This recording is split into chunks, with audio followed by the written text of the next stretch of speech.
इस कार्यक्रम के पुण्यार्चक हैं जयंती परिवार अलवर राजस्थान।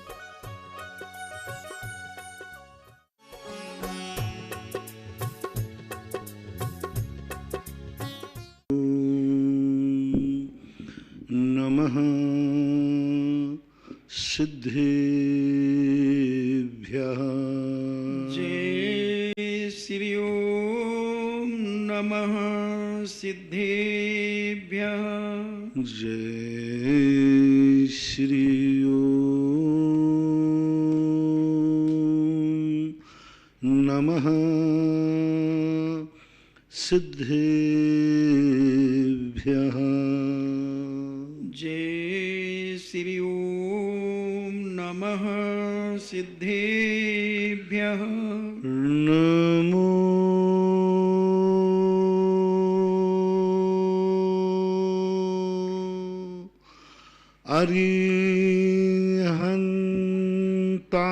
अरिहन्ताणं। इडमो अरिहन्ताणं। नमो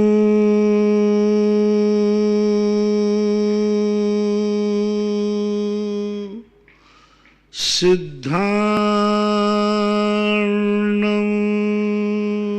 इडमो सिद्धार्णं। नमो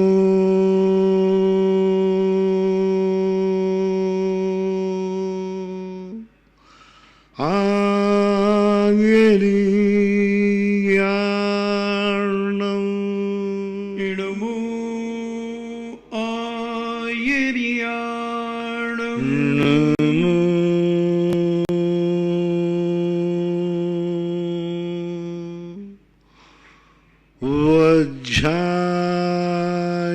वज्झायार्णं।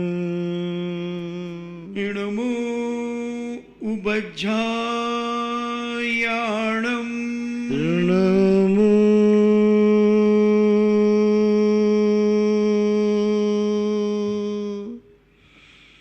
लोये सव्यसाहूर्णं। इडमो लोये सव्यसाहूर्णं। पंच परमेष्टि भगवान की जय।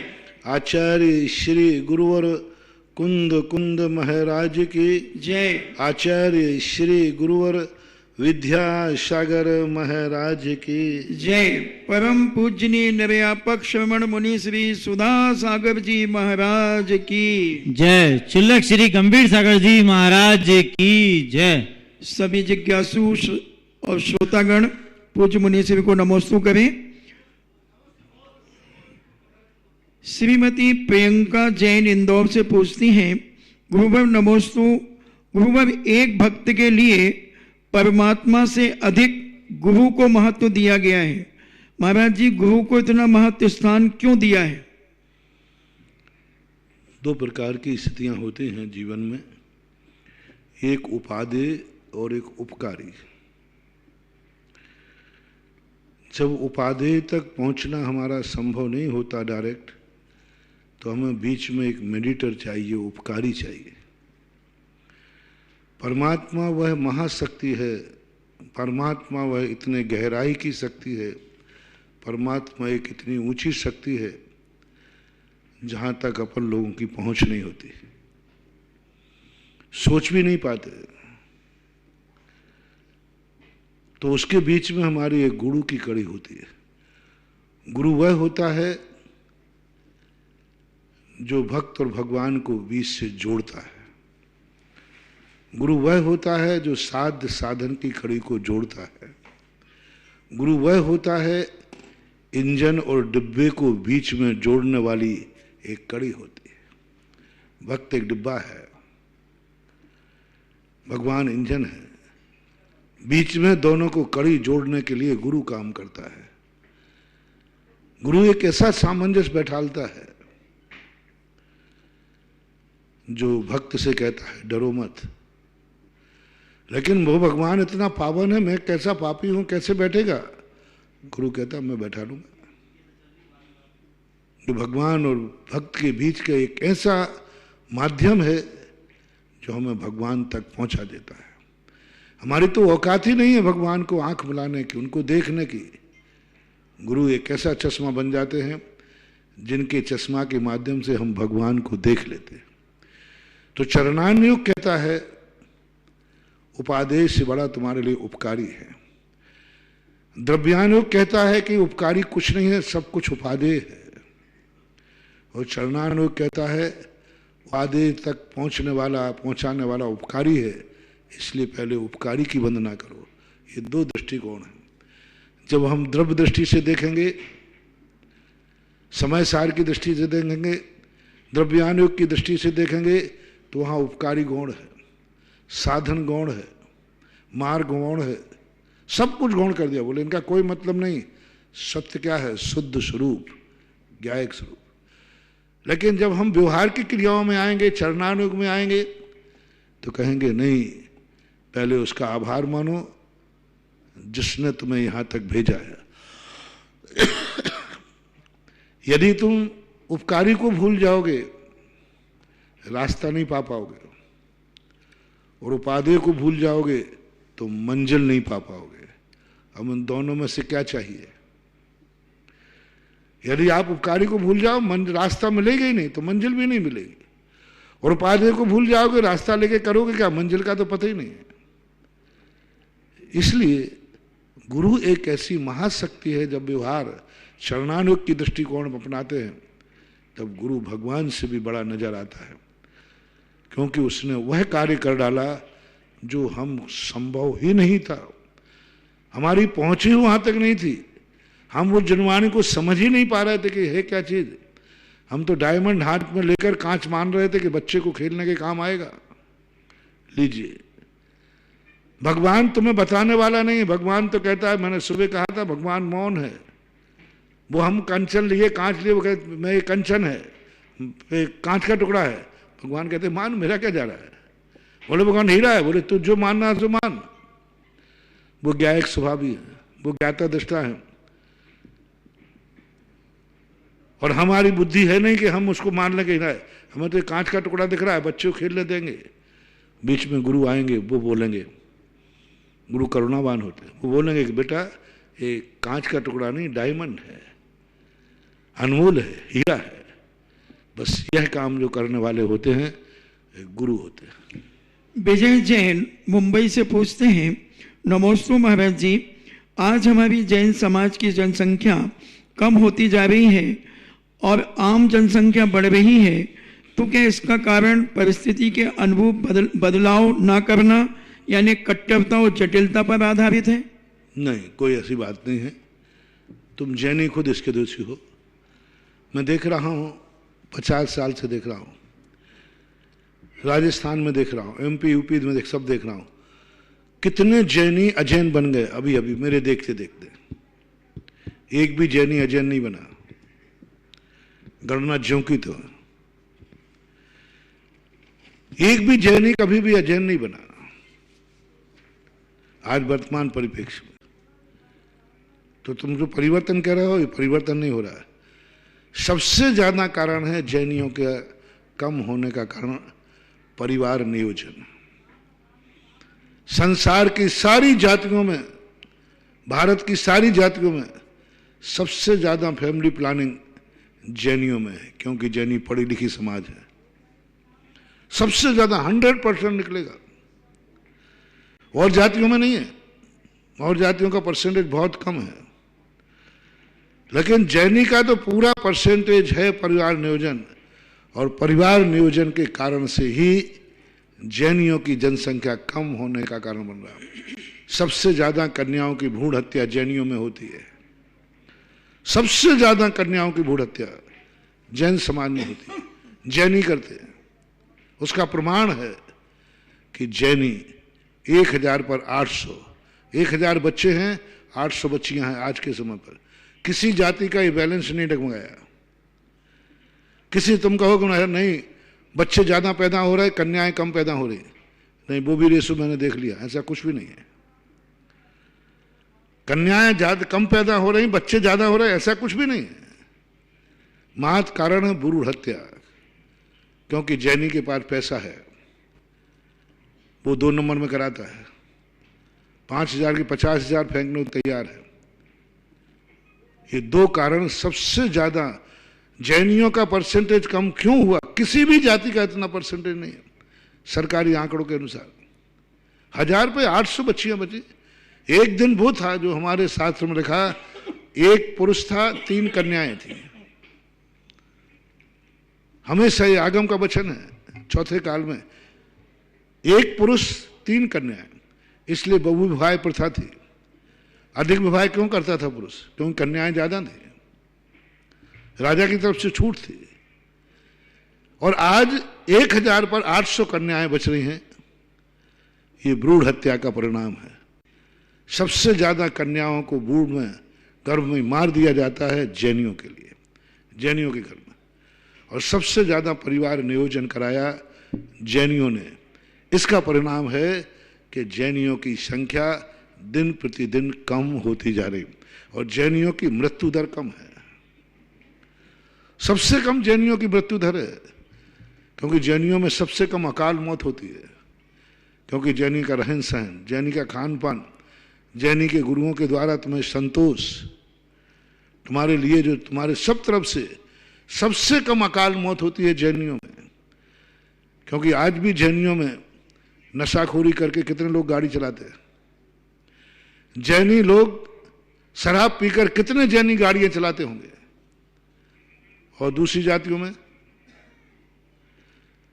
बैठने के पहले ही शराब पी के चलाएंगे। आज सबसे कम अकाल मौतें यदि किसी भी जाति में होती है, अपनी संसार भारत में जितनी जातियां हैं, सबसे कम एक्सीडेंट जैनियों के होते हैं, सबसे कम अकाल मौत जैनियों के होते हैं, सबसे कम मर्डर जैनियों के होते हैं, सबसे कम किसी प्रकार की आत्महत्याएं जैनियों में होती हैं, सबसे कम। इसलिए जैनियों की मृत्यु दर कम है, जन्म दर उससे भी कम है। इसलिए जनसंख्या सीमित हो रही है और होती जाएगी। ये परिवर्तन का जो नारा है, ये तो मुझे अभी समझ में आया नहीं। हुआ होगा, कोई हो रहा होगा, नहीं परिवर्तित हुए होंगे, हुए हैं, वो भी हुए हैं। हम कई स्थानों पर जाते हैं। आज पूरा दक्षिण भारत, पूरा बिहार जैनियों से भरा हुआ था। आज पूरा बिहार जैनियों से खाली है, कन्वर्ट हो गए। वो युग था, बहुत साल हो गए उनको, बहुत साल पहले की घटनाएं हैं, सैकड़ों साल निकल गए, उस समय की बात है। दक्षिण भारत में ही परिवर्तन हुआ, सैकड़ों साल पहले हुआ। वर्तमान 50-100 साल में अब जैनी का परिवर्तन बिल्कुल रुका हुआ है। जैनी अदर रूप में, अदर जैनियों में परिवर्तन हो रहा है। इस समय जैनियों की संख्या परिवर्तन के विश्वास नहीं रख रही और परिवर्तित नहीं हो रही। परिवर्तन के मौके हैं लेकिन नहीं होना चाहते, क्योंकि जैनी बनने में उसको फायदा है, वो लाभ देख रहा है। इसलिए वो कोई जैनी छोड़ना नहीं चाहता। बल्कि कितने लोग अजैन लोग, अदर जैन जो हैं वो जैन बन रहे हैं, बन चुके हैं, बने हैं।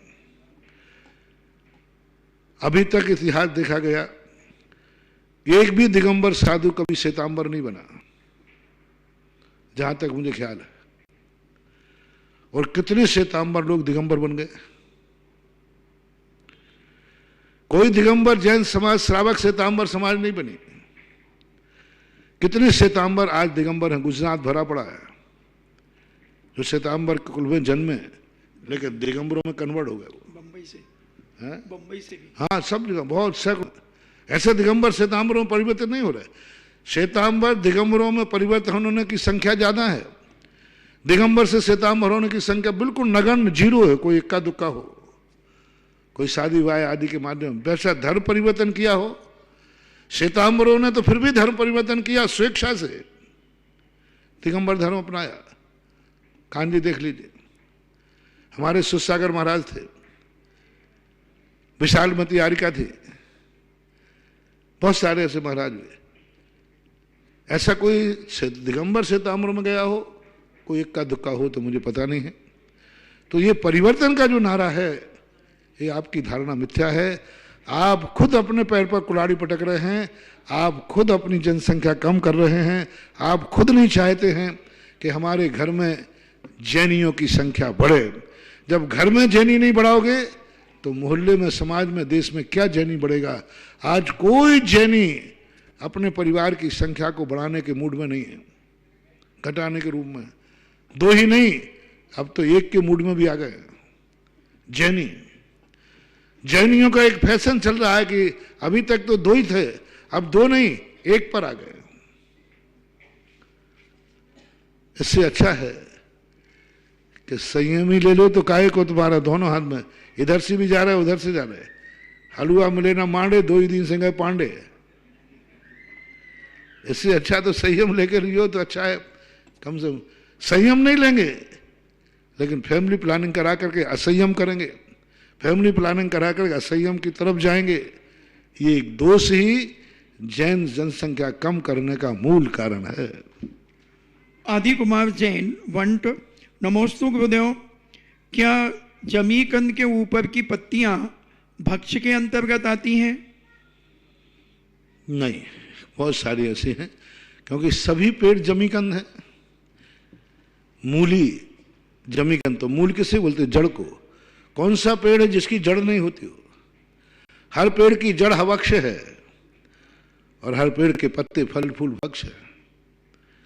इसलिए ऐसा एकांत नहीं है कि उसके पत्ते भी अभक्ष हों।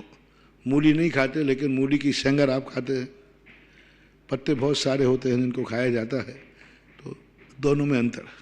सरिता जैन मध्य प्रदेश दमोह से पूछती हैं, नमोस्तु गुरुदेव, कोटि कोटि नमोस्तु। सहसकूट जिनालय में या पंचमेरु जिनालय में जिन प्रतिमा स्थापित करने में ज्यादा पुण्य है या तीर्थंकर भगवान की प्रतिमा स्थापित करने में ज्यादा पुण्य है? पुण्य और पाप तो भावों के ऊपर आधारित होता है।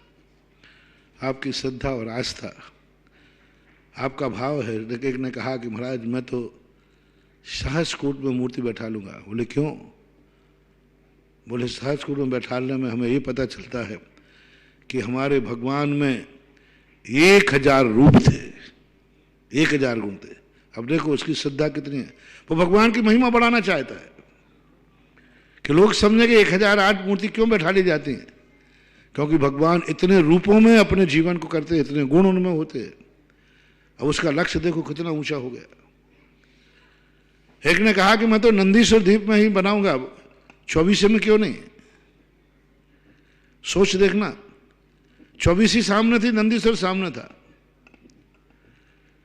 तो कुछ लोग कह रहे थे परिवार के, नहीं अपन 24 ही लेते हैं, 24 के आकर्षण लोगों को ज्यादा है। वो कहते नहीं मैं नंदीश्वर लूंगा। मैंने कि भाई क्यों, जब 24 ही मिल रहा है उसी में नंदीश्वर। बोले महाराज नंदीश्वर बनाने से हम ये इतिहास सिद्ध करना चाहते हैं, ये मंदिर भारत में ही नहीं है, 8वें द्वीप में भी मंदिर है। हमारा धर्म कहां तक फैला है? 8 समुद्र पार भी हमारा धर्म है, 8 समुद्र पार भी हमारे मंदिर हैं। जब भी कोई नंदीश्वर पूछेगा नंदीश्वर क्या है, तुरंत इतिहास लगाकर 8वें समुद्र पार भी जिनेन्द्र देव के मंदिर हैं। तो हमारा धर्म कितना ऊंचा है कि 8 समुद्र पार भी जैन धर्म मंदिर हैं, इसलिए मैं नंदीश्वर बैठा लूंगा। अब बोलो तुम 1,24,000 बैठा दो, उसकी इस भावना के सामने फीकी है, और वो नंदीश्वर द्वीप एक बैठाना भी महान है। दृष्टिकोण देखो उसका कितना बड़ा हो गया। नहीं, नंदीश्वर द्वीप बनाते ही हम 8वें द्वीप तक पहुंच जाएंगे जैन धर्म। 8वें द्वीप तक इतिहास पहुंचेगा, और 8वें द्वीप के जो नंदीश्वर द्वीप हैं उनकी वंदना हमें स्मरण दिलाएगी। और जब हम उसके लिए, तो अब उसका सोच देखो कितना बड़ा हो गया। उसने नंदीश्वर द्वीप को इतना ऊंचा बना दिया कि 24 कुछ नहीं लगती। एक व्यक्ति अपने धर्म का प्रचार कर रहा है, कहां तक हो, हमारा धर्म सारे भारत में फैला था। और एक कहता है हमारा धर्म 7 समुद्र पार भी था। बड़ी भावना किसकी है?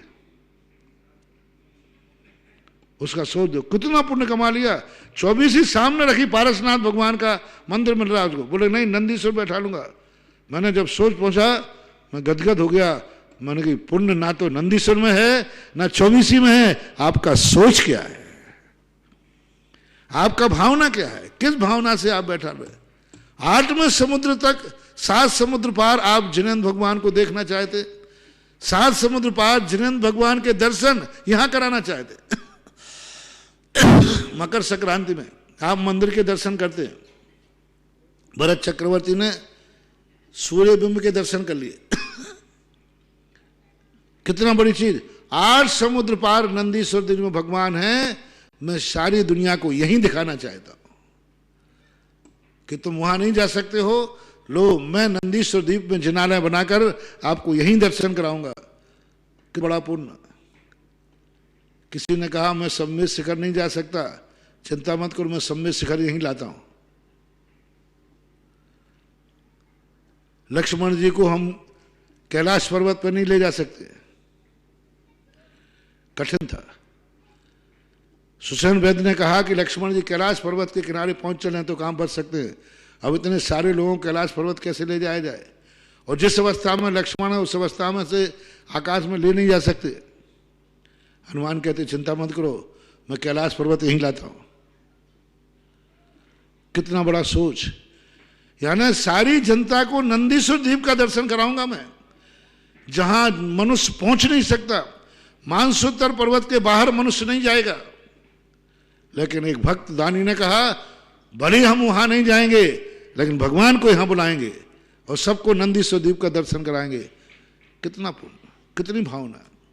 तो ये पुण्य और पाप जितने भी हैं, पुण्य और कम पुण्य, अधिक पुण्य, जो बनियाईगिरी तुम्हारी तराजू से तौलने की आदत है, तो तराजू से ही तौलना है। तो मैंने आज तुलवा दिया तुम्हारी भावना क्या है, कितना बड़ा सोच तुम्हारा है। ये 2 सोचों में हमने तुम्हें सोचने का मौका दे दिया। जहां तक सोच सको वहां तक आप सोच लीजिए। श्रीमती कविता जैन राजनांदगांव छत्तीसगढ़ से पूछती हैं, नमोस्तु महाराज जी, भगवान के जन्माभिषेक के समय सौदा में इतने बड़े बड़े कलश कैसे पकड़ता होगा और इतने बड़े बड़े कलशों से क्यों अभिषेक करता है, वो क्या दिखाना चाहता है। भगवान का अतुल बल, एक भगवान का आश्चर्य कि देखो भगवान में कितना बल है। जन्म लेते ही भगवान की महिमा, सारे जगत में सारे देवता नतमस्तक होता है। क्या जिनेंद्र भगवान जन्म से ही ऐसा बल है। और दिखाना चाहते हैं कि पूर्व भव में इन्होंने कितने जगत का कल्याण किया है, कितनी बैयावृत्ति की है, कितना बैयावृत्ति की है, तब ऐसा अतुल बल मिला। अतुल बल कब मिलता है? जो बलहीनों को सहारा देता है, जो रोगियों को निरोग करता है, जो असमर्थों का सहयोग करता है। इन्होंने पूर्व भवों में कितने लोगों को, पुण्यहीनों को सहारा दिया, वो प्रदर्शन करने के लिए, उसको बताने के लिए। दूसरा, खपत उतनी ही है, गंदोदक चाहिए ना। यदि वो तुम्हारे जैसे झाड़ी से करे तो गंदोदक तो अकेला ये 2-4 इनको असंख्यात देवता हैं। इतने बड़े कलशों से अभिषेक करने के बाद भी कहीं पढ़ा था कि देवताओं को एक एक बूंद मिल पाता है। जो बहने की बात आई ना, तैरने की, वो तो उनकी आई जो पास में खड़े थे देवता, और एकदम चौथर ने कलश ढाल दिए।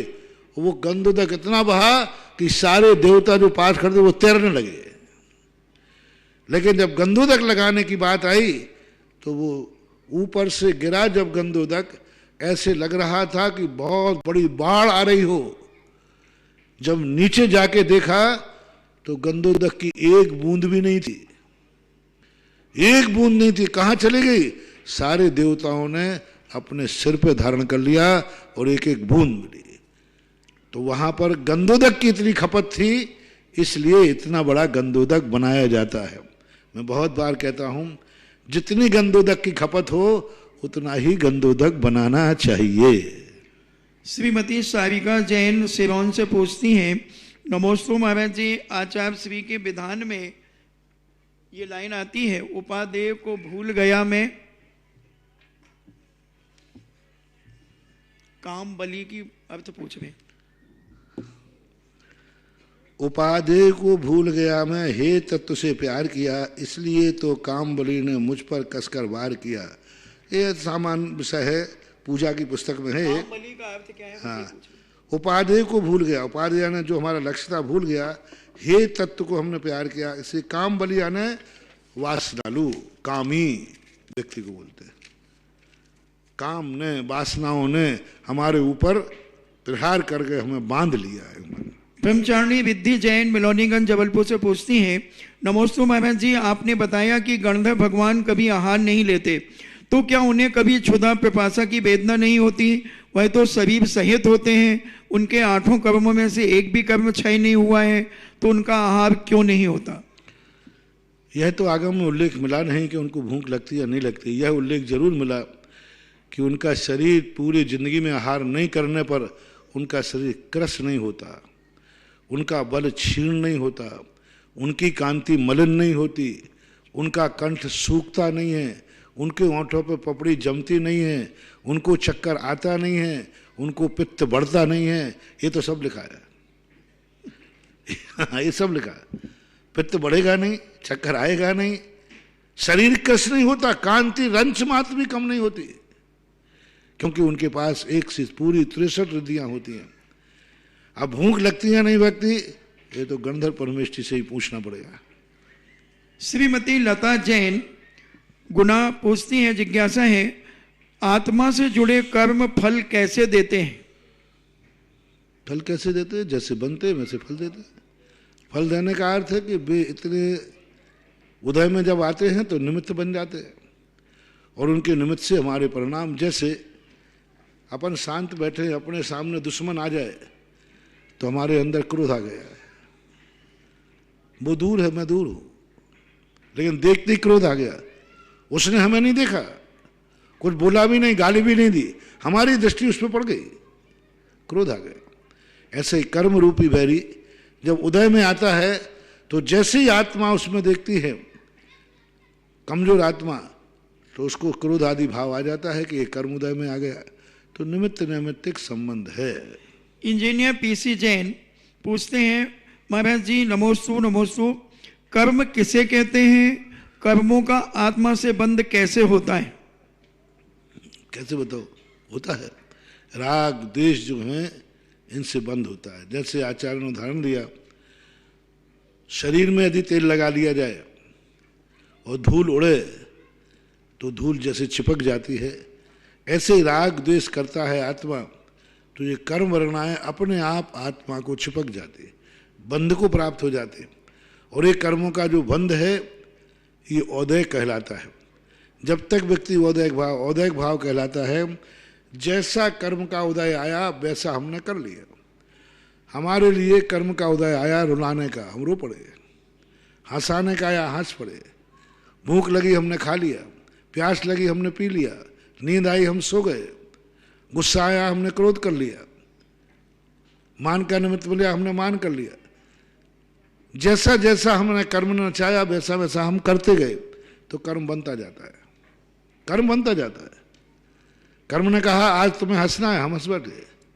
कर्म ने कहा आज रोना है, हम रो बैठे। कर्म ने कहा सो जाओ, हम सो गए, नींद आ गई। बस ये है कर्म बंध का कारण। और कर्म बंध से हटना है, कर्म कहता है आज मैं तो रुलाऊंगा, मैं नियम लेता हूं, रोऊंगा ही नहीं, मैं ध्यान में बैठ जाता, मैं रुलाऊंगा, चेंटिया लूंगा, तुम्हें मारूंगा, पीटूंगा, सब कुछ भी कर लो, मैं नहीं रोऊंगा। मैं तुम्हें हंसाऊंगा, मैं नहीं हंसूंगा, कितनी भी हंसी मजाक करो, मैं ध्यान में बैठा हूं। तो ये कर्म जो कहलाता है, हम उससे विपरीत चले, कर्म के अनुसार ना चले। इसकी साधना आप लोग कर सकते हैं, पूर्ण तो नहीं कर सकते। कर्म ने कहा रोटी खा लो, भूख लग रही है, अंदर पेट में चूहा कूद रहा है, अच्छा मैं रोटियों का गुलाम हूं क्या? ये रोटियां कह रही कि भूख लग रही है, ठीक है आज नहीं खाऊंगा मैं। क्यों नहीं खा रहे थे भाई? बोले आज भूख लग रही थी इसलिए नहीं खाऊंगा। आज भूख लग रही, सुबह उठ करके ही भूख लगी, सुबह उठ करके ही भूख लगने लगी। आज मुझे बहुत तेज भूख लग रही थी, तो मैंने समझा ये कर्म मुझे गुलाम बनाना चाहता है, मैं इतनी भूख लगाऊंगा कि तुझे खाना पड़ेगा। ठीक है तू कुछ भी कर ले, आज मेरा उपवास है। यह है शैव संभव। पूरा सहन नहीं हुआ, हम 6 घंटे के लिए बाद खाऊंगा। इतना सहन नहीं हुआ, 1 घंटे बाद खाऊंगा। भूख अभी लगी है, 1 घंटे बाद खाऊंगा। मैं तेरी कठपुतली नहीं, मैं जब मैं खाऊंगा तब भूख लगे, जब भूख लगेगी तब मैं नहीं खाऊंगा। ज्ञानी व्यक्ति, जो मेरे आहार करने का समय है मैं उस समय उठूंगा, जिस समय भूख लगेगी तब। जिस समय मैं पानी पीऊंगा उस समय पानी मिलेगा, जिस समय प्यास लगेगी उस समय नहीं। आप लोग कब पानी पीते? जब प्यास लगती है। कब खाते हैं? और हम लोग जब प्यास लगती है तब पीते हैं कि जब पीता हूं तब पेट को पानी मिलता है? प्यास तो दिन भर लगी रहती है, गर्मी है। यही तो साधुता है। बस जब मैं पिलाऊंगा तब पानी पिलेगा। कर्म कहता है देख प्यास में अभी लगी है, बोले नहीं पीऊंगा, 24 घंटे का त्याग है। मैं जिस दिन जब पीऊंगा तब पानी मिलेगा। प्यास लगेगी इसलिए पानी नहीं मिलेगा, भूख लगेगी इसलिए रोटी नहीं मिलेगी। मेरा समय सुबह 10 बजे उठने का है, भूख लग रही 9 बजे से, लगी भूख, लग सकती है, नहीं लूंगा, लगेगा कितने करोड़ों को, कल मिलेगा भोजन। तो ये कहलाता है क्षय समभाव। सम्यक दृष्टि कर्म का जब उदय आता है उसके विपरीत चलता है। गर्मी के दिनों में बहुत गर्मी लग रही है, कहीं पेड़ की छाया पे चलो, तो जैसे ही गर्मी लगेगी तो आप कहाँ भागोगे? छाया में, शीतल में। शादी का अच्छा गर्मी लग रही है, हाँ कहीं ठंडे में ले चलो, ठीक है, वो पहाड़ की शिला पे जाके बैठ जाएगा। गर्मी कहाँ? शिला के ऊपर। बोले ठंड लग रही साहब, थोड़ा कमरा बंद कराओ, कहीं बैठो, थोड़ा बहुत गर्मी लाओ। अच्छा ठंड लग रही है। कर्म कहता है देख मैं इतनी ठंड पाड़ूंगा कि तुझे अग्नि का सहारा लेना पड़ेगा। मैं साधु हूं। अच्छा ये बात है, ठीक है, मैं शीतकाल नदी किनारे जाता हूं। कर्म का उल्टा चल गया। सर्दी में नदी किनारे, गर्मी में पहाड़ पे, होना चाहिए उल्टा। तो ये कहलाते कर्म बंध की प्रक्रिया। दृष्टि क्या होती है और ध्यान के लिए कौन सा आसन लगाना चाहिए? नासा दृष्टि का अर्थ होता है अपनी दृष्टि को नासा के अग्रभाग पर। नासा के अग्रभाग का अर्थ है एंगल, झुकी हुई आंख को नासा दृष्टि बोलते हैं।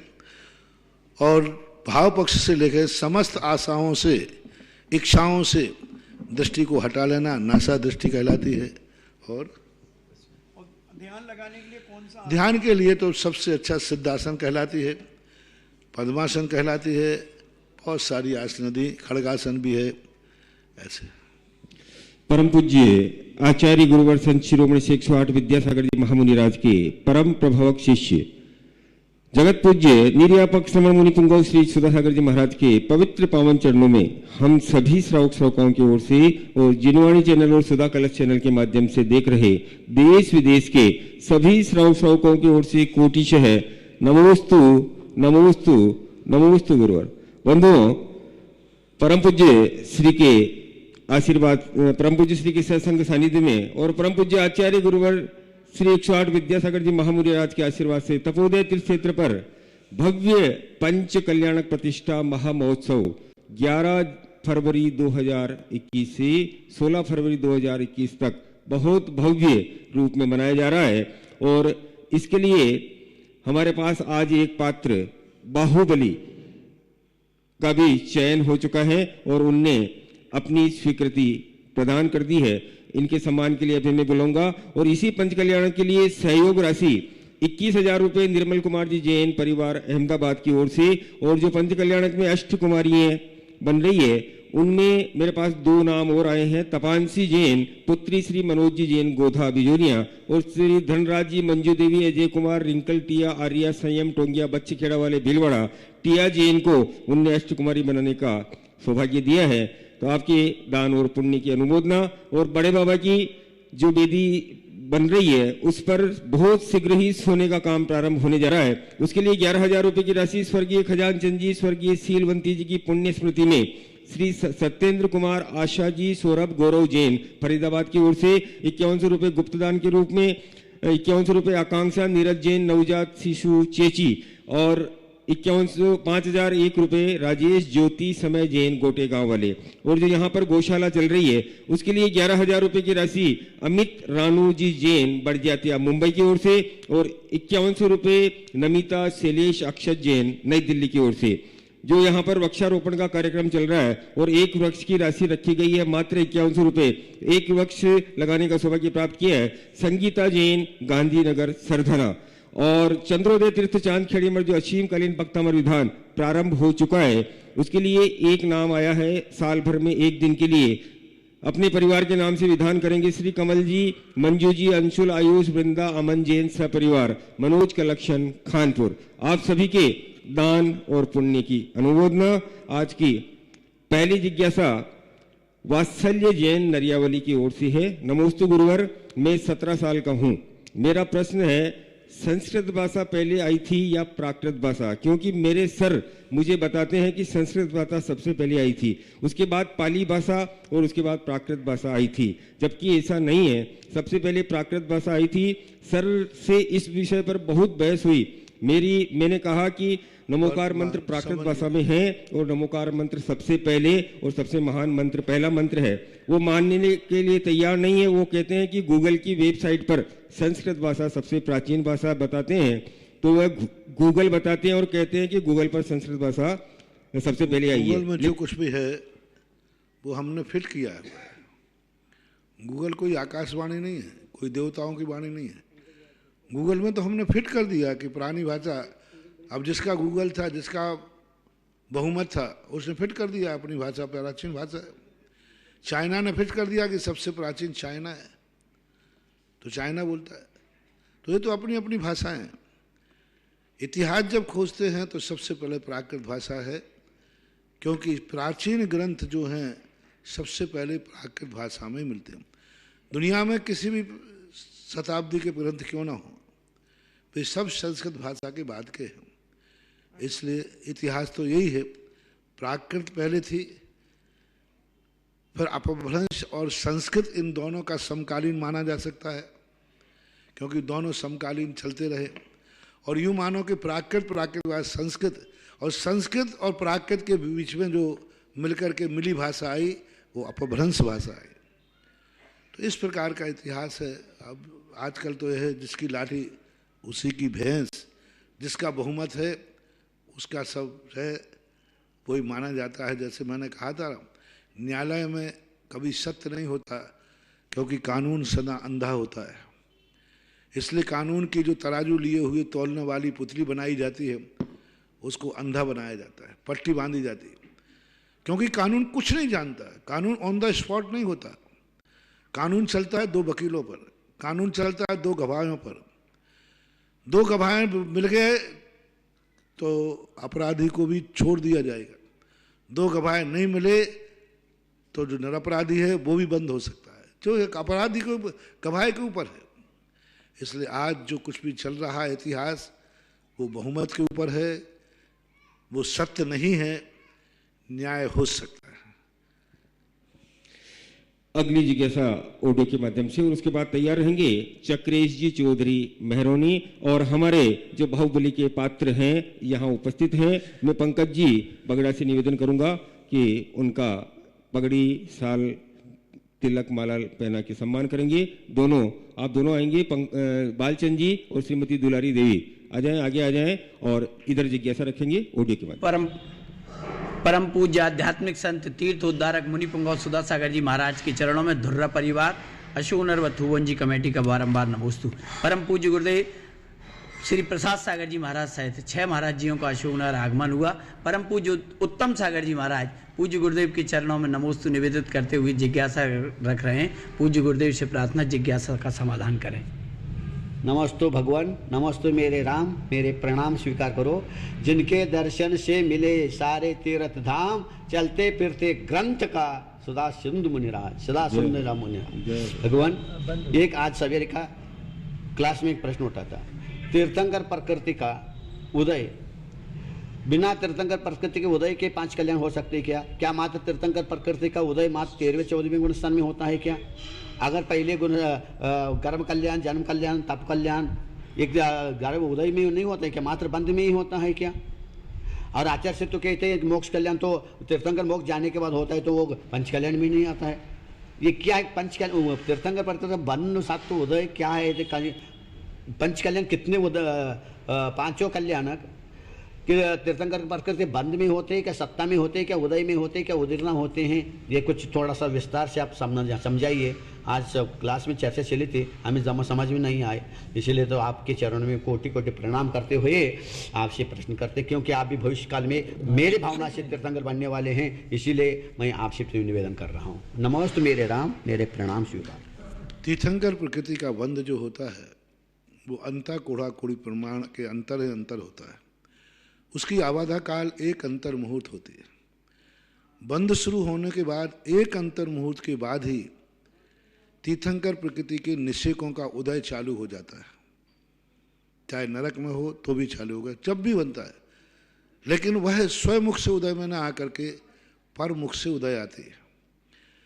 इसलिए उसको प्रदेशोदय कह देता है। प्रदेशोदय का अर्थ है तीर्थंकर के प्रदेश तो हैं, लेकिन वे स्वमुख से उदय नहीं आ रहे, अन्न मुख से उदय। यानी जब से बंद हुई है 3 भाव पहले से, प्रति क्षण तीर्थंकर प्रकृति के उदय आ रहे हैं, लेकिन वो नाम कर्म की अन्य प्रकृतियों के रूप में परिवर्तित होके आ रहे हैं।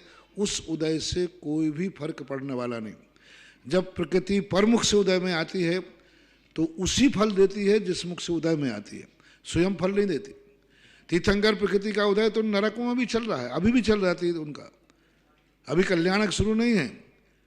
राजा श्रेणक का अभी भी तीर्थंकर प्रकृति के निश्चयों का उदय चल रहा है, प्रदोषोदय। लेकिन वो प्रदोषोदय अन्य गतियों, अन्य जो नरकों में नाम कर्म के उदय हैं, उन रूप फल दे रहा है। इसलिए उदय का तो 13वें गुण स्थान में ही होता है। तीर्थंकर प्रकृति अपने स्वयंमुख से उदय में 13वें गुण स्थान में ही आती, ऐसा पूज्यवर वीर संत स्वामी महाराज का कहना है। अब इसके पहले जो पंच कल्याणक है कैसे होते इसके संबंध में आगम जो बोलते हैं, पूज्य आचार्य ज्ञान सागर महाराज ने प्रवचन सार की टीका में लिखा कि एक साता वेदनी कर्म होती है। तो साता वेदनी अनेक प्रकार के होते हैं।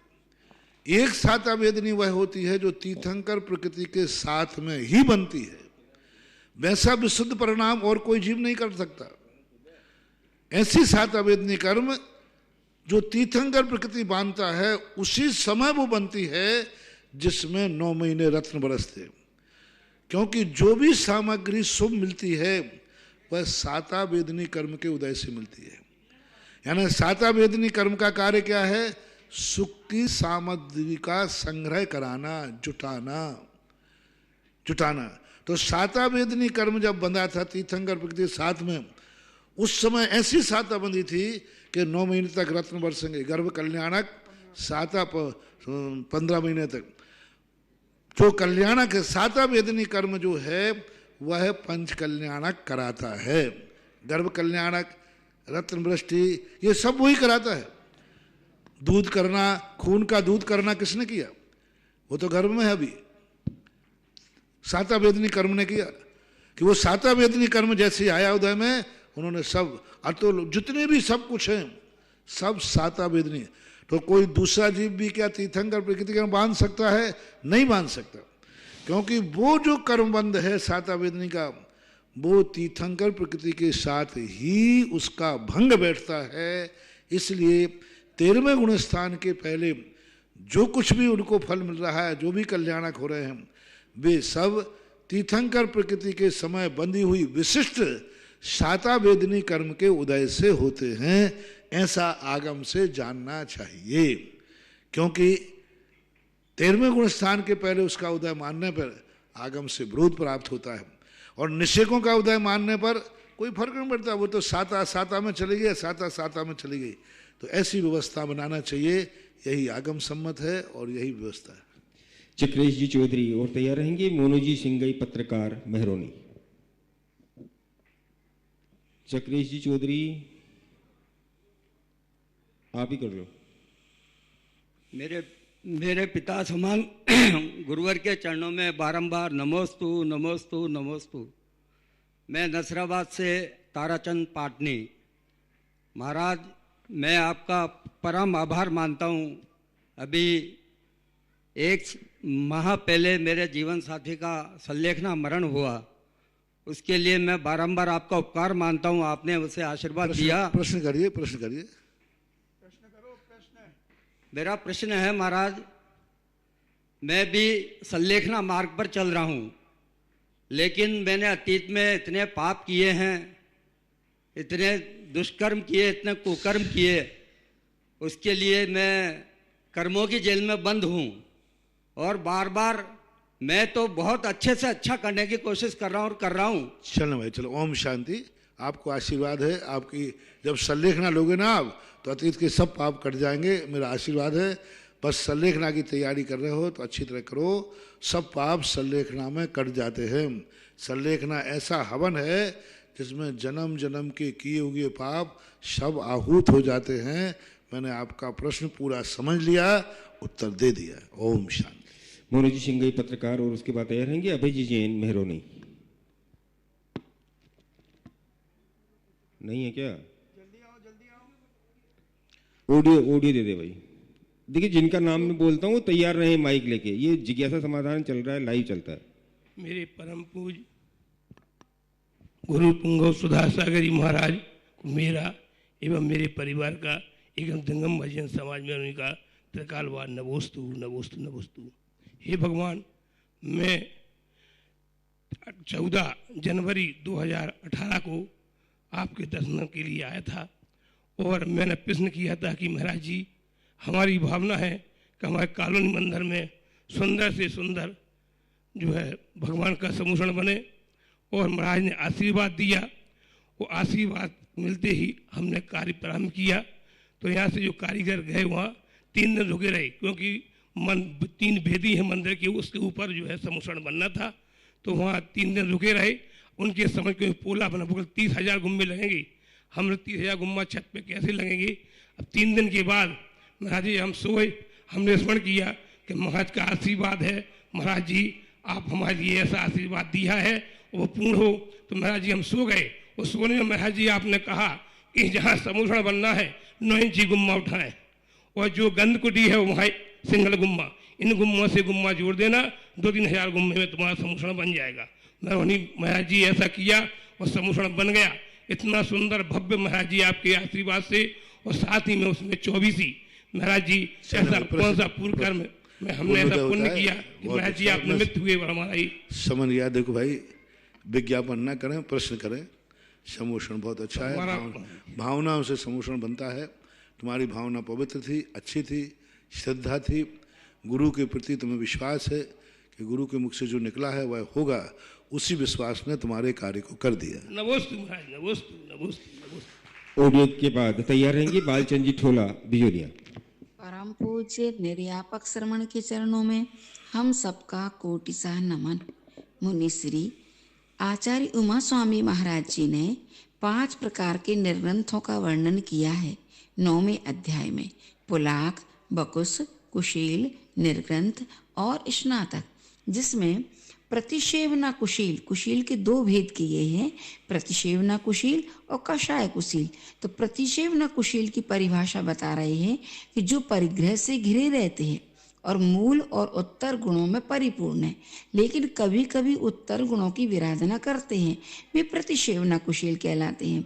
तो यहाँ पर एक जिज्ञासा है कि जो परिग्रह से घिरे रहते हैं, जो मूल और उत्तर गुणों में परिपूर्ण है, तो विरोधी बातें लगती हैं कि मूल और उत्तर गुण से परिपूर्ण है फिर भी परिग्रह से घिरे रहते हैं। ऐसे कैसे हो सकता है? जिज्ञासा है, क्योंकि आगे जाकर के जब इनके लब्धि स्थान बताए हैं तो पुलाक, बकुस से भी ज्यादा प्रतिशेवना कुशील के लब्धि स्थान है, उसके आगे जाकर के कषाय कुशील के स्थान है। तो यहाँ पर जब लब्धि स्थान भी आगे बढ़ रहे हैं तो फिर परिग्रह से कैसे घिरे रहते हैं? ये बात समझ में नहीं आई। जिज्ञासा है, समाधान करें। नमोस्तु महाराज। वहाँ द्रव्य परिग्रह से मतलब नहीं है, भाव परिग्रह का मतलब है। परिग्रह 2 प्रकार के होते हैं, क्योंकि पहला निर्णय हो गया कि वो मूल गुणों में परिपूर्ण होते हैं। जब वो परिपूर्ण है तो बाह्य परिग्रह के सद्भाव में पूर्णता कभी हो ही नहीं सकती। एक बात, उत्तर गुणों से भी पूर्ण है और फिर भी परिग्रह से, परिग्रह का अर्थ होता है विकल्प, शुभ उपयोग, धर्म की प्रभावना, आचार्य, संघ के प्रति जो परिवार है, कहीं कहीं परिवार से घिरे रहते, ये भी आया, परिग्रह भी परिवार का अर्थ गृहस्थ लोग नहीं, परिकर बोलते हैं, परिवार यानी जो परिवार है, संघ है, 24 घंटे संघ की व्यवस्थाओं में लगे रहते, 24 घंटे धर्म की प्रभावना में लगे रहते, 24 घंटे विकल्प आता है कि भगवान धर्म की प्रभावना कैसे हो, धर्म उज्जवल कैसे हो, बहुत अच्छा बने, शिष्यों का, धर्म का, सब लोग संयम मार्ग पर कैसे आए, अनैतिक कार्य कैसे छोड़े, सब लोग सदाचारी हों, सम्यक दृष्टि हों। ये जो परिग्रह है, ये जो राग भाव है, ये भी परिग्रह है वहाँ। लेकिन यह परिग्रह लब्धि स्थान बढ़ाता है। एक आचार्य के लिए कहा, जो शिष्यों के संग्रह करने में लोभी है, इतने लोभी हैं, जैसे एक ज्ञानी धन का संग्रह करने में लोभी है, वो शिष्यों के संग्रह करने में लोभी है। तो अब लोभी शब्द वहाँ प्रयोग किया उन्हें, तो लोभी का अर्थ लोभ कसाय नहीं लेना, धर्म का लेना। तो वो धर्म की प्रभावना में, धर्मात्मा बनाने में, पर कल्याण की भावना में ज़्यादा रत रहते हैं। इसलिए संयम लब्धि स्थान तो ज़्यादा है, लेकिन बाह्य विकल्प ज़्यादा है। देखो, तीर्थंकर प्रकृति अति संकलेश भाव से बनती है, लेकिन 8वें गुण स्थान तक बनती है। तो 8वें गुण स्थान में कौन सा संकलेश हो गया? 8वें गुण स्थान में तो सभी जीव जाते लेकिन उनको ज़्यादा संकलेश है जो तीर्थंकर प्रकृति का बंद कर रहे हैं। तो वहाँ संकलेश का अर्थ क्या, आर रौद्र ध्यान लिया जाए, क्योंकि अपन ने तो यही पढ़ा है, संकलेश का अर्थ आर्त और रौद्र ध्यान। और वहाँ 8वें गुण स्थान में आर रौद्र ध्यान होते ही नहीं, 6ठे गुण स्थान से ऊपर आर रौद्र ध्यान है ही नहीं, आर्त ध्यान तो है ही नहीं। तो अब ऐसी स्थिति में वहाँ संकलेश क्या है? धर्म की प्रभावना, सत्य धर्म को शब्द स्वीकार करें, ऐसा संकलेश तो यही प्रतिसेवना के साथ लगाना चाहिए। अन्यथा ये दोनों परस्पर विरोधी बातें बैठेंगी नहीं, और इस प्रकार से बैठा लेंगे तो दोनों बातें आगम की सही सिद्ध बैठ जाएंगी, ऐसा रहना चाहिए। पालचंद जी जयंती पहले बंधुओं, इस भव्य पंच कल्याणक में जो भी साधर्मी बंधु माताएं बने अपनी बिटियाओं को अष्टकुमारियां बनाना चाहते हैं, मात्र 51,000 रुपए की राशि न्योछावर रखी गई है। जिनकी भी भावना हो अपने नाम शीघ्रता से भेजें। और जो हमारे मुख्य पात्र है सोधर्म, ईशान, सानत, महेंद्र, ये इंद्रों के नाम हमारे पास आ चुके हैं। इसके अलावा जो मुख्य इंद्र होते हैं आणत, प्राणत, शुक्र, सतार, ब्रह्म, लांतवादी, जो 8 इंद्र हैं, इनमें से जो भी अपने परिवार के नाम से इंद्र और इंद्राणी बनना चाहें, बंधुओं ये स्वर्णिम अवसर है। ऐसा अवसर फिर भविष्य में मिले ऐसी संभावना बहुत कम दिख रही है, क्योंकि ये जो पंच कल्याणक होगा उस भूमि पर होगा जहां पर भगवान पार्श्वनाथ ने स्वयं विराज कर तपस्या की, केवल ज्ञान प्राप्त किया, समूह शरण लगा। और इस पंच कल्याणक में भी समूह शरण की रचना उसी भूमि पर और बल्कि उसी शिला पर होगी जहां पर भगवान पार्श्वनाथ समूह शरण में विराजमान हुए थे। तो ऐसे इंद्र बनकर आप भी समूह शरण में अपनी जिज्ञासाओं का समाधान भगवान से प्राप्त कर सकते हैं। तो शीघ्रता से करें। 2-3 नाम मेरे पास आ चुके हैं, और जिनकी भावना हो शीघ्रता शीघ्र, क्योंकि पंच कल्याणक प्रतिष्ठा तैयार, प्रतिष्ठा आमंत्रण पत्रिका तैयार हो चुकी है, उसमें केवल मात्र फोटो आपके लगाना शेष है। तो जल्दी से जल्दी अपनी अपनी भावनाएं बनाएं और शीघ्रता से यहाँ प्रेषित करें, ताकि पत्रिका में भी आपका नाम आ सके और फोटो आ सके। और जल्दी से कार्यालय से संपर्क करके अपनी अपनी स्वीकृति प्रदान करें। मात्र 3 कलश की राशि से मुख्य इंद्र बनने का सौभाग्य, ये बहुत ही स्वर्णिम अवसर इस समय हमें मिल रहा है और परम पूज्य श्री का आशीर्वाद हमें प्राप्त हो रहा है। तो शीघ्रता शीघ्र अपनी अपनी भावनाएं बनाए। जिज्ञासा रखेंगे पालचंद जी थोला। रोशनी बनकर आए हो जिंदगी में, ऐसे दीप को हम नमन करते हैं। जमीन से आसमान तक पहुंचने वाले गुरु सुधा सागर जी को सत वंदन करते हैं। जय हो। नमस्ते गुरुदेव, नमस्ते गुरुदेव। वैसे तो मैंने आपके दर्शन, मेरा एक्सीडेंट हुआ था उसी दिन आपका दर्शन कर लिया था। दूसरी मेरी जिज्ञासा ये है गुरुदेव कि जैसे मंदिर में कोई मूर्ति वगैरह बैठाता है तो उस पर लिखा जाता है कि पुण्यार्जक ये है, तो जो ये पंचकल्याण में पात्र वगैरह बनते हैं तो इनको भी पुण्य का अर्जन होता है गुरुदेव? कृपया जिज्ञासा है। पूरा बराबर से, अरे कंपनी है एक, जितने लोग पंचकल्याण में बैठते हैं उस मूर्ति जब तक पूजनी रहेगी उसका शेयर उसके खाते में आता रहेगा, वो कहीं भी नहीं। जय क्योंकि सभी पात्रों का अंश है, सभी पात्रों की उसमें योग्यता है। एक कार्य एक कारण से नहीं होता, अनेक कारण चाहिए, और जब अनेक कारण चाहिए है तो उसका बंटवारा भी अनेक रूप में होगा। जितने लोग पंचकल्याणक में बैठे थे, उस मूर्ति में जब तक वो मूर्ति रहेगी, जितने लोग दर्शन करेंगे, जितनों के कर्म काटेंगे, वो सारा का सारा परसेंटेज इसी समय बंद हो जाता है जिस दिन वो पंचकल्याणक में बैठता है। हमारे यहाँ एक बहुत बड़ा कंप्यूटर है, वो तुरंत मूर्ति को लगा लेता है, ये मूर्ति कितने लाख वर्ष तक रहेगी, कितने हजार वर्ष तक रहेगी, कितने लोग इसके दर्शन करेंगे, कितना कितना लोग मानेंगे, वो सब निकाल करके तुरंत बैंकों में सबके आपके जमा हो जाता है। मूर्ति बैठाने वाले को ही नहीं अकेला, मूर्ति बैठाने वाला अकेला मूर्ति क्या करेगा? पंचकल्याणक नहीं कर सकता अकेला। अकेला मूर्ति बैठाने वाला किसी को शामिल नहीं करे तो माता पिता बनेगा कि सौधर्मिंद बनेगा? और जो एक समय में एक ही बन पाएगा, कुबेर बनेगा कि ईशानंद बनेगा, लोकांतिक बनेगा कि और भी देव बनेगा?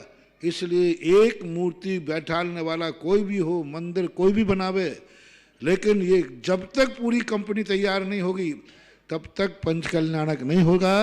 और एक छोटा इंद्र भी बना है, मान लीजिए प्रतीन्द्र भी बना है, उसका उसी हिसाब से शेयर बना। हाँ, शेयर सबका अलग अलग होगा, ऐसा नहीं कि तुम कहो बराबर की साझेदारी हो। हाँ, शेयर में अभी तो आप लोगों का तो कितने का शेयर है? एक ने 1 लाख रुपए का खरीदा, एक ने 25 लाख का खरीदा, एक ने 1 करोड़ रुपए का खरीदा, एक ने 5 लाख का खरीदा, एक ने 1 लाख का खरीदा, तो उसी हिसाब से परसेंटेज आएगा। ध्यान रखना, नहीं तो तुम कहोगे 1 लाख वाला और 1 करोड़ वाले को बराबर आए, लेकिन परसेंटेज आएगा।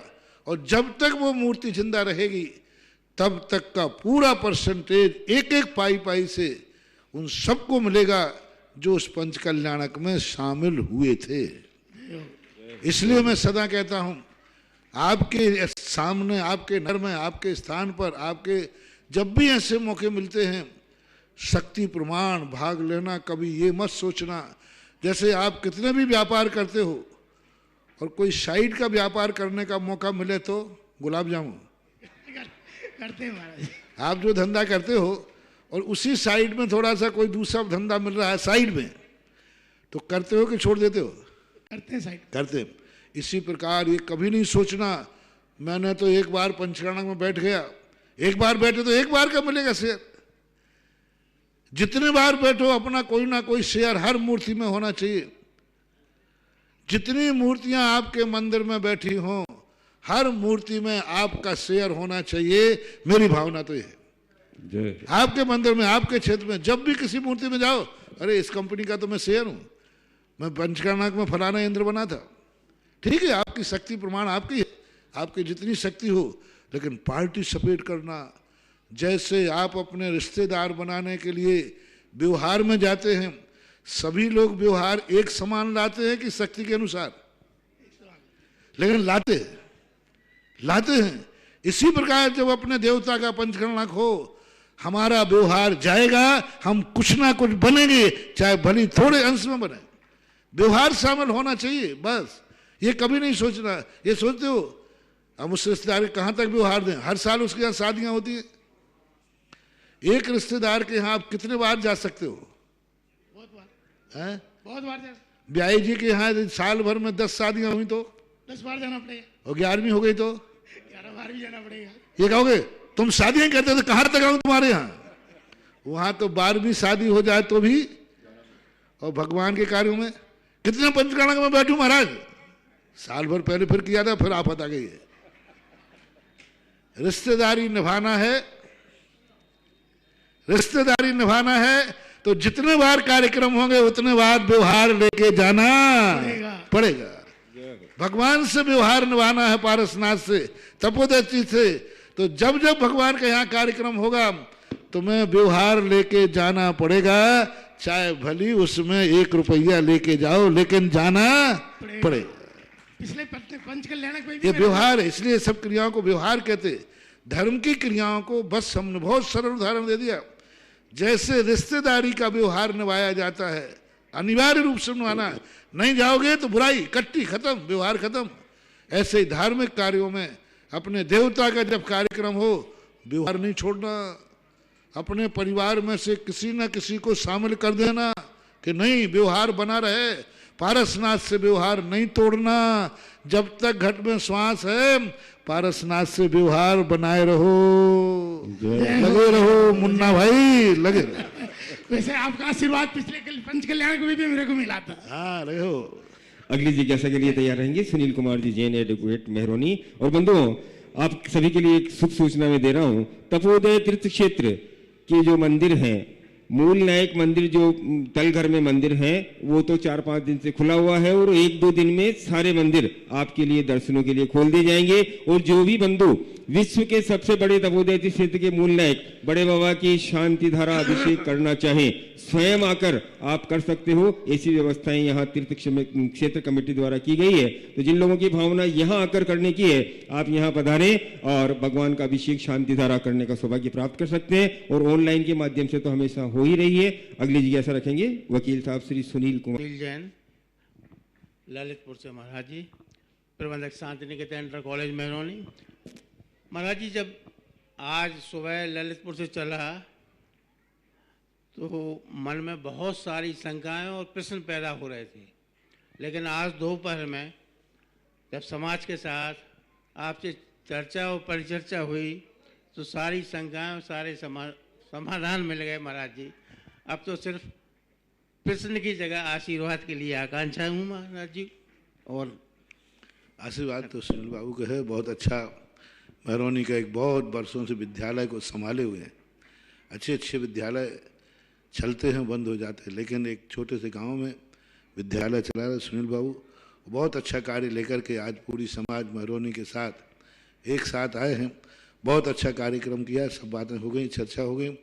और अब एक पूरी समाज एक ऐसा कार्य कर रही है कि एक मेहरौनी में उसको मेहरौनी गांव को तीर्थ क्षेत्र बनाने का संकल्प लेके आई कि ग्राम एक तीर्थ क्षेत्र रूप में परिणत हो और वो तीर्थ ऐसा बने। लोग अभी कह रहे थे बस तीर्थ बनना चाहिए, तो कौन सा तीर्थ? बोले उसकी छाप लगे कि सुधा सागर का जैसा तीर्थ बनता है वैसा बने। तो मैंने कहा भैया मेरा तीर्थ नहीं बनता, मेरा तो जब बने जब मैं मोक्ष जाऊंगा। बोले वो वाली बात नहीं, कोई भी तीर्थ क्षेत्र विकसित देखता हूं तो लोग यही पूछते हैं लगता है यहाँ महाराज जी का आशीर्वाद है क्या, निर्देशन है? तो बड़े उससे उत्साह से लोग आए। पूरी मेहरौनी समाज के लिए, सबके लिए आशीर्वाद बहुत। अगली जिज्ञासा के लिए तैयार रहेंगे रितेश जी शर्राफ मेहरौनी और महाराज श्री अनिल जी पटवारी बिजूलिया की जिज्ञासा है। पूज्य गुरुवर नमोस्तु। महाराज श्री निर्जरा 2 प्रकार की होती है, अबुद्धि पूर्वा व कुशला मूला। नरकादि गतियों में कर्मफल विपाक से होने वाली निर्जरा कुशला मूला है, ये शुभ। अबुद्धि पूर्वा निर्जरा है, ये पाप का कारण है। परिचय जय व तप आदि से होने वाली निर्जरा कुशला मूला है, ये शुभ बंध वाली है। प्रश्न ये है कि निर्जरा पाप बंध का कारण कैसे होती है, कृपया समाधान करें। निर्जरा तो कर्म जो बंधा है वो निर्जरा को तो प्राप्त हो गई। जैसे अकुशला निर्जरा कहा है ना, अकाम निर्जरा। अकाम निर्जरा ने मजबूरी में, जैसे किसी ने जेल में बंद कर दिया, कोर्ट में भोजन नहीं दिया तो भूख तो लगी रही है, क्षुधा रोग की वेदना तो निकल ही रही है, नरकों में मार काट हो रही है, तो असाता वेदनी कर्म की निर्जरा हो रही है। तो जब कर्म के उदय में जब मार पड़ती है और संक्लेश करता है तो पाप कर्मों की निर्जरा वहाँ भी होती है, लेकिन वो अकुशला है, बंध मूलक है, पुराने कर्मों की निर्जरा करा रही है, लेकिन नए कर्म बांध भी रही है। संक्लेश करने में, क्रोध करने में पुराने कर्म झड़ते हैं, बराबर झड़ते हैं, लेकिन संक्लेश होने के कारण नए कर्म बनते भी हैं। तो जो बंध मूलक निर्जरा है वह कुशला है, और जो सम्यक दृष्टि की निर्जरा होती है वह संक्लेश नहीं करता, कष्ट तो सहन करता है। कष्ट सहन करेगा, संक्लेश नहीं करेगा तो पाप कर्मों की निर्जरा होगी, लेकिन नया बंध नहीं होगा, ऐसा मानना चाहिए। रितेश जी शर्राफ मेहरौनी। महाराज जी के श्री चरणों में कोटिस कोटिस नमोस्तु नमोस्तु नमोस्तु। महाराज श्री हमारा प्रश्न तो कुछ नहीं है, पर जिज्ञासा ये है कि जैसा सानिध्य यहाँ के लोगों को आपका मिल रहा है, वैसा हम मैरोनी वालों को कब मिलेगा और ऐसा पुण्य का उदय हम लोगों का कब आएगा महाराज श्री? अब भविष्य तो मैं जानता नहीं हूँ, वर्तमान जरूर जानता हूँ कि अभी मैं यहाँ बैठा हूँ जी। अब भविष्य के संबंध में तो बहुत मुश्किल है कहना, और भगवान ही जब अपने बिहार का निर्णय नहीं कर पाते हैं तो मैं तो उनके चरणों की धूल हूँ, मैं कैसे निर्णय कर पाऊंगा? गुरुदेव हम लोगों के इसलिए भगी भागन वस जोगे वशाय, जब तुम्हारे पुण्य की प्रबलता होगी अपने आप परिवर्तित हो जाएगा ऐसा। अगली जिज्ञासा, अंतिम जिज्ञासा ऑडियो के माध्यम से। सबके अपने अपने मत, सबकी अपनी अपनी बात, गुरु जाने आगम को, गुरु चरणों में ज्ञान। ऐसे अद्वैत श्री सुधा सागर जी महाराज के पावन पुण्य चरणों में बारंबार नमोस्तु। मैं अभिषेक जैन, कासलीवाल, दिल्ली शाहदरा से। गुरुदेव, मेरी जिज्ञासा है, कहाँ से आए, कहाँ जाना है? ये बात आध्यात्मिक तौर पर ग्रंथों द्वारा या आपके मुखारबिंद तो सुनते हैं, लेकिन इसके ऊपर दृढ़ विश्वास जो आत्मा के अंदर आना चाहिए, जो अनुभूति होनी चाहिए, वह नहीं हो पाती। विश्वास तो पूरा है, लेकिन अनुभूति जो एक प्रतीति होनी चाहिए वो अगर हो जाए तो इसके लिए दृढ़ संकल्प और अच्छा सा गहरा हो जाए, तो क्या आत्मा के लिए जो प्रतीति होती है क्या वह संभव है और किस प्रकार हो सकती है? हमारे यहाँ कृपया कर जिज्ञासा का सत्य का निर्णय करने के लिए दो बातें कही। कोई चीज बोलती है तो उसका खंडन करो और काट दो उसको, वो असत्य हो जाएगी। जिसका काट नहीं होता है वह सत्य माना जाता है। न्यायालय में देखते हैं दूसरा वकील यदि खंडन नहीं कर पाता है तो वही सत्य है जो उसने कहा है। जब हमारे पास कोई तर्क नहीं, मान लीजिए तुम्हें पता नहीं कहाँ से आए हो, गुरु ने कहा है, गुरु ने कहा तुम यहाँ से आए, ठीक है, गलत है तो बस सही क्या है तुम बताओ कहाँ से आए, दो में से एक ही मानना। अदालत में वकील पूछता है सामने, तुमने ऐसा किया है, बोले नहीं आप झूठ बोल रहे हो, तो वकील कहता है मैं झूठ बोल रहा हूं, तो सत्य क्या है? सत्य क्या है? मैं झूठ बोल रहा हूं, वकील पूछता है कि मैं झूठ बोल रहा हूं, मैंने आप पे आरोप लगाया कि ये गलत है, तो गलत है तो सत्य क्या है? बस यही वकालत है सारी दुनिया में। यदि हम आपको मालूम, महाराज ने कहा कि तुम 84 लाख योनियों में से आए, यदि नहीं आए, मान लीजिए नहीं आए, तो फिर कहां से आए? कहां से? आप निर्णय बता दो, आप बताइए कहां से आए। मुझे पता नहीं है, तो फिर जहां से गुरु कह रहे वहीं से आए मान लो, या तो तुम बताओ कहां से आए। महाराज मरकर हम कहां जाएंगे? तो गुरु ने बताया इन योनियों में। बोले महाराज मेरा विश्वास नहीं है, ठीक है विश्वास नहीं तो तुम बताओ कहां जाओगे, तुम बता दो कहां जाओगे। तुम्हें मालूम नहीं है और मानना है नहीं, तो फिर क्या बात है? या तो जानो या मानो, ये दो ही तरीके हैं। करनी क्या, जल्दी से कर लो।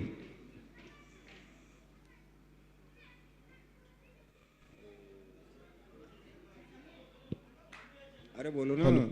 नमोस्तु गुरुवर, आचार्य विद्यासागर एकेडमी की तरफ से सभी 750 बच्चों की तरफ से आपको बारंबार नमोस्तु नमोस्तु।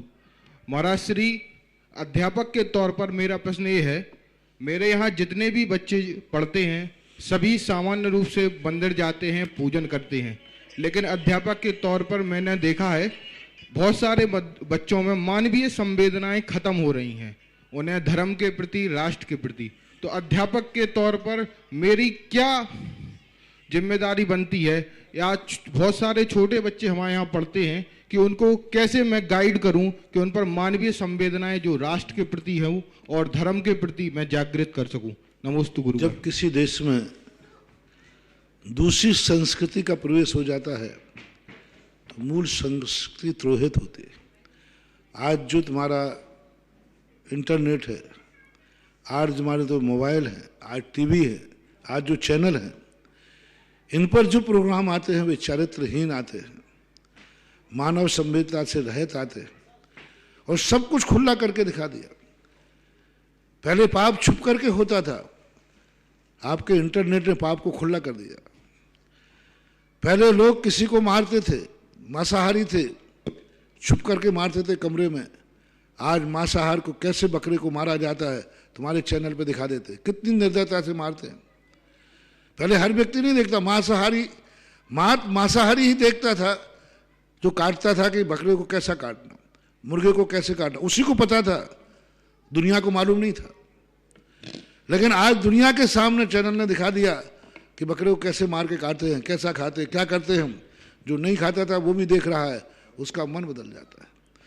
तो जब जब हमारे जीवन में जो गलत हैं, पाप हैं, हे हैं, वो जितने छुपे रहेंगे मानवता बढ़ेगी, और जो पाप हैं जितने उजागर होंगे मानवता समाप्त होगी। आज इंटरनेट ने सारे दुनिया के पाप को, अच्छी बातों को पारदर्शी तो कम करते हैं, पापियों की बातें ज्यादा आती हैं, पापियों के कारनामे ज्यादा आते हैं टीवी पर, साधुओं के कारनामे नहीं आते, धर्मों के धर्मात्माओं की बातें नहीं आती, धर्मात्माओं की तपस्या नहीं आती पेपरों में, नेट पे। साधु इतना तपस्या कर रहा है, इतना सदाचारी है, इतना संयमी है, ईमानदारों की सर नहीं आती, बेईमानों की ज्यादा आती है। इसने बेईमानी कैसे की, एक डाकू कैसे बना, उसके लिए फिल्म बन जाएगी। एक साधु कैसे बना, उसके लिए कोई फिल्म नहीं है। एक डाकू बना कि कैसे डाकू बना, उसकी फिल्म बनाई जाएगी, लेकिन एक साधु कैसे बना, इसकी फिल्म नहीं है। तो ये जो पद्धति पाश्चात्य संस्कृति है कि हर पाप को उजागर करो, हर पाप को दुनिया के सामने लाओ, हर बुराई को खुली आंख से देखो। गांधी जी ने यही कहा था, बुरा मत देखो, बुरा मत सुनो और बुरा मत कहो। और आज का पाश्चात्य संस्कृति कहती है हर बुराई को देखो, हर बुराई को खुला कर दो, हर बुराई को सामने, दुनिया के सामने कर दो, पारदर्शी रखो हर बुराई, और खुली आंख से देखो। बच्चा भी देखे, पिता भी देखे, बूढ़ा भी देखे, सब देखो, बुरी आंख को खुली आंख से देखो। हर बुराई को अपने खुले कानों से सुनो और हर बुराई को अपने खुले मुख से कहो। पहले बुराई की मुख से बात निकालने में शर्म आती थी, आज बुराई की बातों को खोलने में कोई शर्म नहीं, सब खुले आ रहे हैं। सब कुछ देखो, सब कुछ सुनो, सब कुछ बोलो, यही सबसे बड़ी मानवताहीनता का कारण है। आज की जिज्ञासा समाधान का समय यही समाप्त होता है। इस कार्यक्रम के पुण्यार्चक थे जयंती परिवार, अलवर, राजस्थान।